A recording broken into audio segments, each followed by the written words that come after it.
Okay, let's dive into something I think a lot of people learning English really grapple with.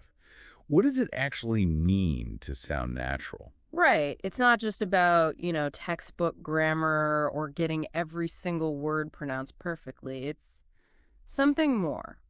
Exactly. And we've been looking at this really interesting source, a story about a learner, Emma, and her whole journey trying to get past just being correct. Yeah, it's a great narrative because it really shows that learning English, well, it's about way more than just memorizing rules and vocabulary lists. It offers some fantastic insights, I think, for anyone learning English, wherever you are on that path. It's about connection, really. Definitely. So, the mission today, let's unpack Emma's experience, pull out the key lessons she learned. And see how those lessons might help you sound more natural, connect better, maybe feel a bit more, well, you when you're speaking English. So, Emma's dream, like so many learners, was to sound like a native speaker. But the source says even after years of study, she just felt stiff. Yeah, stuck. Like conversations weren't natural connections. They were more like tests, constant tests she felt she was failing. That feeling is so relatable, isn't it? And her big light bulb moment. Realizing sounding natural wasn't about technical perfection. No, it was about sounding like, and I love this quote from the source, music, not a machine. That's such a powerful way to put it. It shifts everything, doesn't it? From just like analysis of parts. To the overall flow and feeling of real communication. Right. So let's track her journey. Where did she start? The source paints a pretty clear picture. Okay, so starting point. 10 years of solid study. Pronunciation, pretty good. Grammar, nailed down. But still feeling unnatural, slow. That video call with the recruiter she had, that sounds like a key moment. Oh, definitely. She was prepped, spoke carefully, but it just didn't click.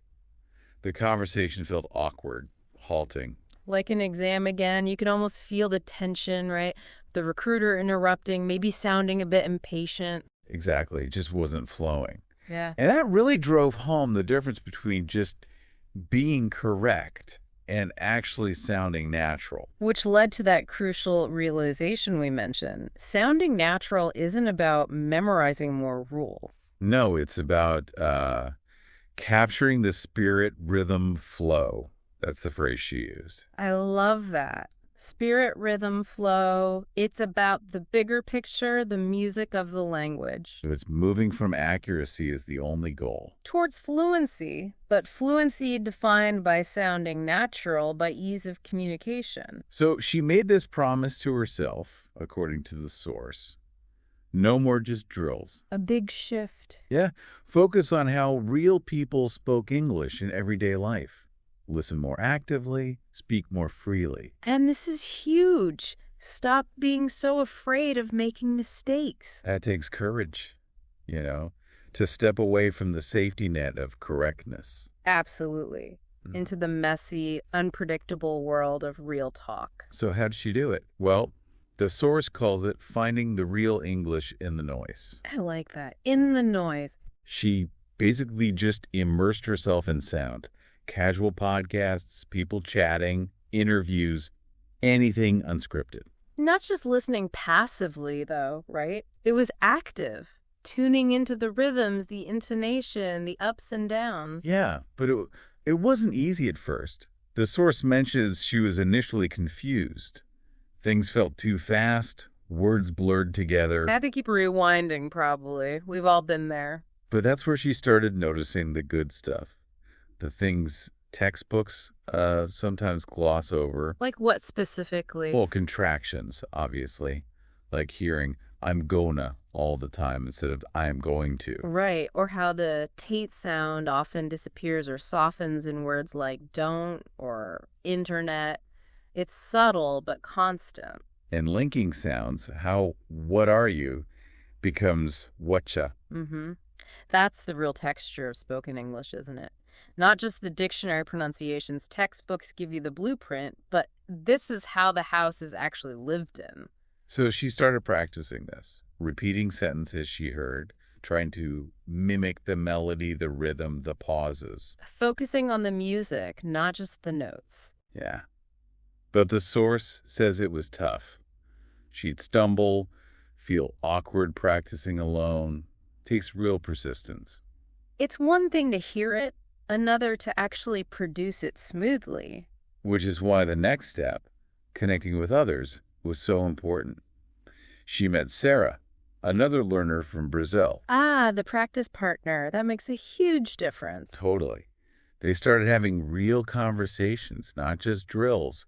They noticed how native speakers shorten things, use casual slang. Like no worries or hang on or catch you later. Stuff that makes conversation feel, well, normal. Exactly. It made English feel less like building perfect sentences and more like a living, breathing conversation.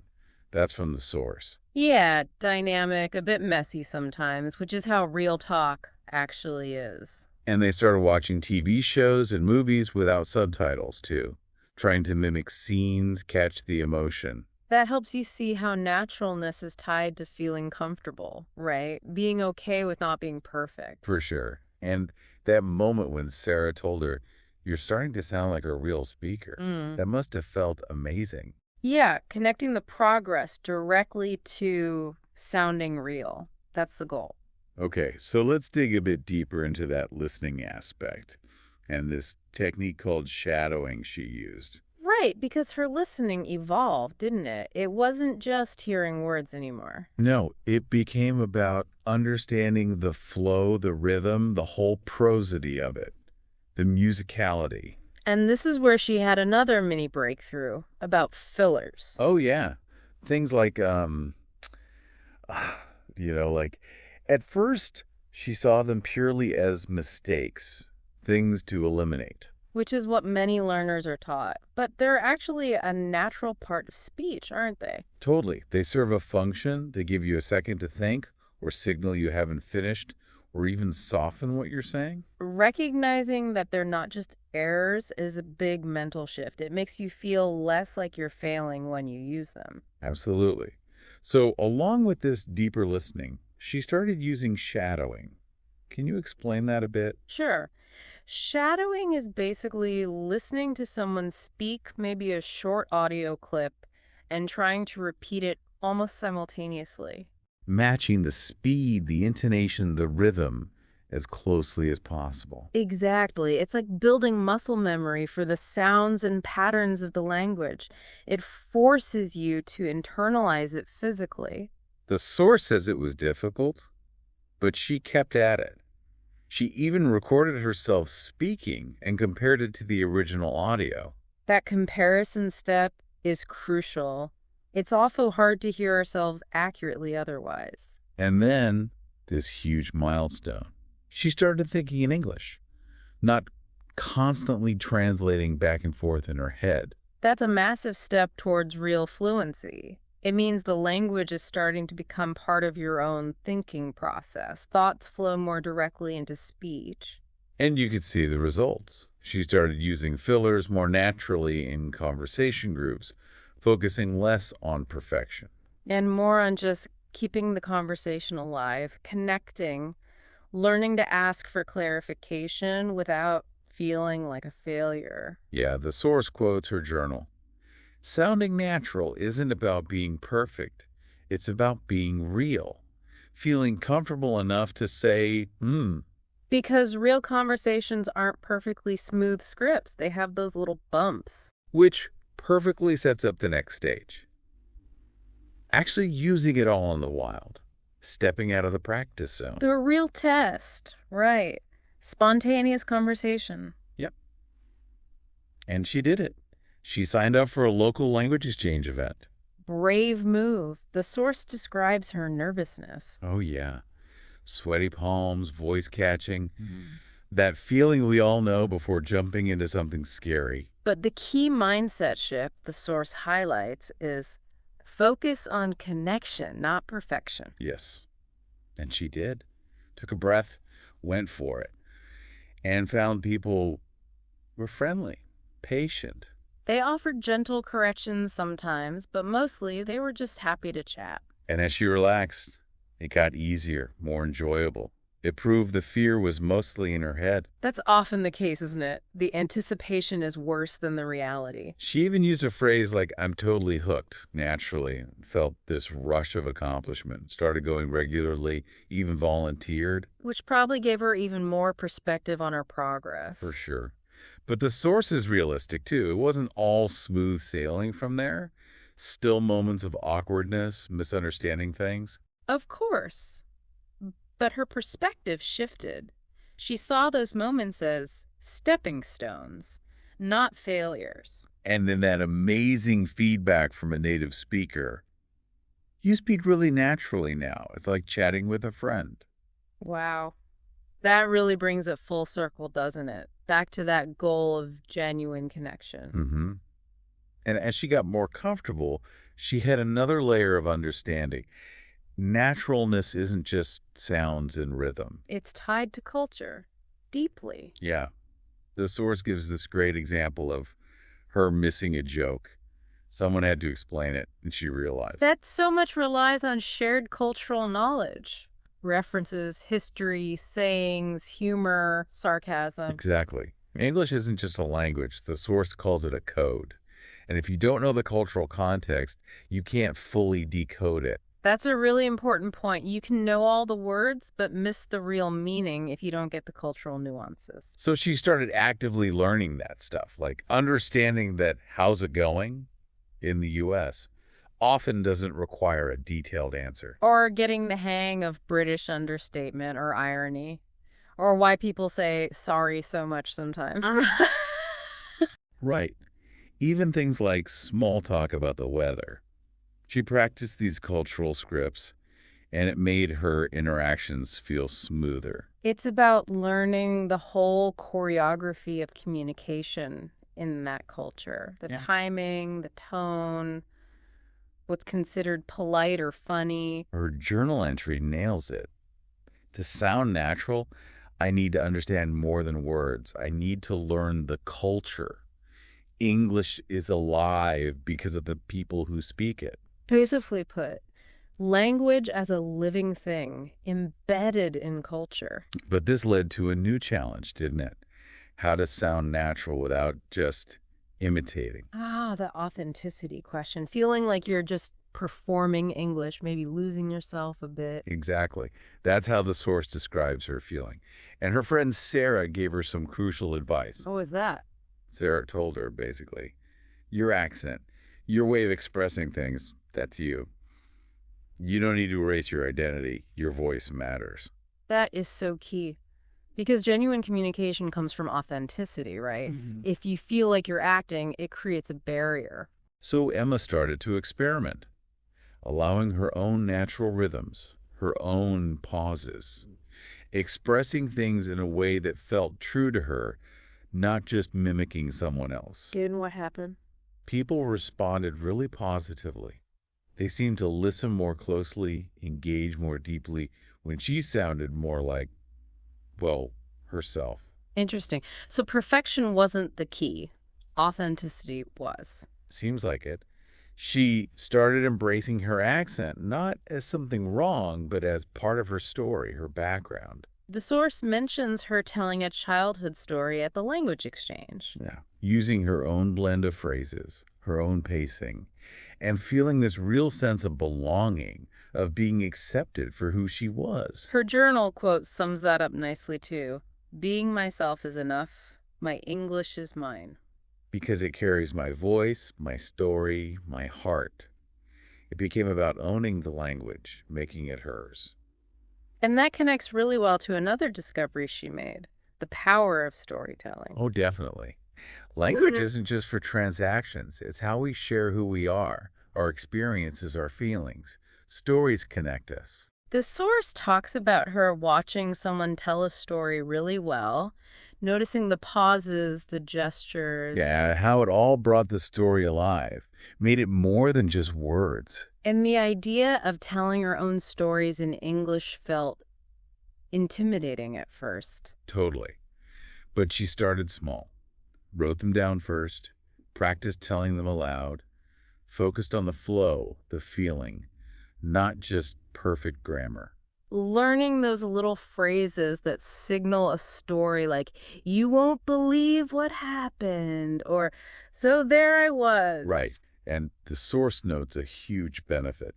When she focused on the story, on connecting, the English itself felt less forced. Words flowed more naturally, less fear of mistakes because the meaning and emotion were the priority. Exactly. And when she finally told her university story at the meetup, people leaned in. They connected. They shared their own stories back. That's language truly acting as a bridge. Her reflection captures it. Stories are the heart of communication. When I tell my stories, I am connecting. So all these different strands, understanding culture, building confidence, finding your own voice, using stories, they all started coming together.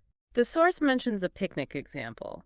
Feeling nervous but also excited, noticing the subtle cultural interactions happening around her. Yeah, remembering Sarah's advice about culture being part of sounding natural, she started diving deeper into learning about customs, humor, history. Because confidence plays a huge role too, doesn't it?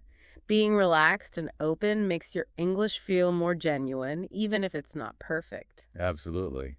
Smiling, showing curiosity, it invites connection. The source tells about her sharing something about a festival from her culture, speaking slowly but proudly, and her friends listening with real interest, feeling that belonging.